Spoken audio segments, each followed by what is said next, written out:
Olá, vamos dar início a mais uma videoaula, distribuição de probabilidade, parte 1.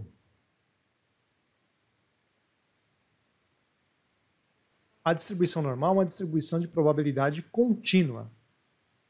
Uma variável aleatória contínua é uma variável aleatória com um conjunto de valores possíveis, conhecidos como intervalos, que é infinito e incontável.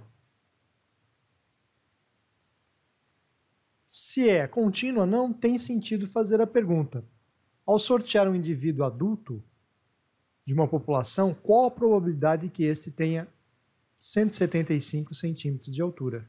E podemos perguntar: ao sortear um indivíduo adulto de uma população, qual a probabilidade que este tenha entre 1,75 m, 175 centímetros e 176?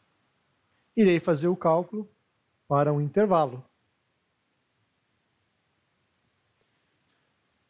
Como estamos trabalhando com uma distribuição contínua, as probabilidades de variáveis aleatórias são definidas como área sob uma curva da sua distribuição. Vamos ver isso. Bom, antes de nos reportar a questões relativas à probabilidade, a distribuição normal é uma das mais importantes distribuições contínuas de probabilidade. Por quê? Porque muitos fenômenos aleatórios comportam-se próximos a essa distribuição. Então, veja, se nós fôssemos observar o peso das pessoas, a estatura das pessoas, pressão arterial, todas essas variáveis apresentam distribuição normal. A mesma coisa para diâmetro de tronco de uma espécie de árvore, o comprimento de peças industriais, o tempo de vida de uma lâmpada. Todas elas são exemplos de variáveis que apresentam distribuição normal. E aí está a cara da distribuição normal. Então, imagine que nós estamos avaliando a variável peso ao nascer de crianças, né? Estamos avaliando em quilos. Então, nós temos de 2,6 a 2,8 quilos, de 2,8 a 3 quilos, de 3 a 3,2 e assim sucessivamente. Para cada uma dessas medidas, numa população, nós avaliamos a quantidade de indivíduos que apresentam essas medidas. Então, nesse intervalo entre 2,6 e 2,8, nós encontramos duas crianças que nasceram com esses pesos. Entre 2,8 e 3, 6. E assim sucessivamente. Então, nós temos esse histograma que mostra a distribuição de peso ao nascer de crianças. Veja agora aqui essa curva. Essa é a curva da distribuição normal. Ela se parece com um sino. Temos que ela é simétrica em relação à média, porque a média está aqui no centro. Também é possível observar como característica da distribuição normal, você vai encontrar uma frequência pequena de medidas no início da curva e uma medida também pequena de medidas ao final da curva. A maior parte se encontra no centro da distribuição.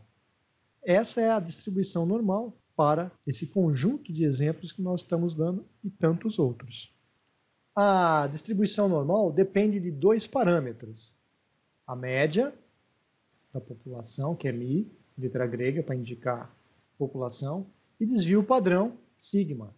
Com esses dois resultados, eu caracterizo muito bem minha distribuição normal, que apresenta uma interessante propriedade. Veja na figura. Como nós temos uma variável quantitativa contínua, nós podemos calcular a sua média e podemos calcular também o seu desvio padrão. Dessa forma, também podemos calcular intervalos. A média menos um desvio padrão e a média mais um desvio padrão, nesse intervalo, nós vamos encontrar 68% dos objetos. E podemos ampliar isso para a média menos 2 e a média mais 2. Nesse intervalo, nós teríamos 95% dos objetos nesse intervalo. E, por fim, a média menos 3 e a média mais 3, nesse intervalo maior, nós teríamos 0,99 ou 99% dos objetos medindo valores nesse intervalo. Bom, mas se a distribuição normal é tão importante, como é que nós podemos calcular probabilidade? Bom, a função da distribuição normal é essa belezura aqui. E se, por exemplo, nós estivéssemos interessados em calcular a probabilidade de encontrarmos indivíduos entre essa medida e essa medida, nós iríamos precisar calcular a integral da função para valores de 110 e 85.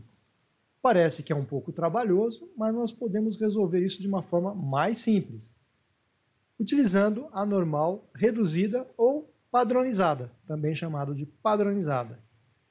Veja, qualquer que seja a distribuição normal, quando nós padronizamos a distribuição original pela normal, usando esta função, nós vamos ter uma nova distribuição chamada Z, que apresenta também uma distribuição normal, com média zero e desvio padrão 1, mas sempre é a mesma, sempre uma única. Não importa qual tipo de medida que você está trabalhando. Se você está trabalhando com uma distribuição normal, que é centímetro, se você está trabalhando com uma distribuição normal, que é quilo, todas elas, ao serem transformadas, vão apresentar uma única distribuição com essa característica.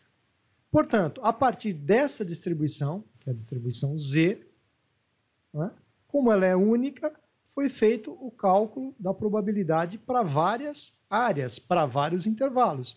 E esses intervalos e as suas respectivas áreas, que são probabilidades, foram tabeladas. Então, a partir do valor de Z, veja, você pode ir numa tabela e a partir do valor de Z, né, você pode encontrar a probabilidade. Melhor, essa tabela ela se encontra no software que nós iremos utilizar. Então, como resumo, é importante frisar que a distribuição normal apresenta a forma de sino. Nós podemos olhar ao lado a figura. É simétrica em torno da média. É determinada por dois parâmetros, μ e sigma. Os valores da média, moda e mediana, são iguais. Se fizermos o cálculo para a média, para a moda e mediana dos dados de uma distribuição normal, eles serão iguais.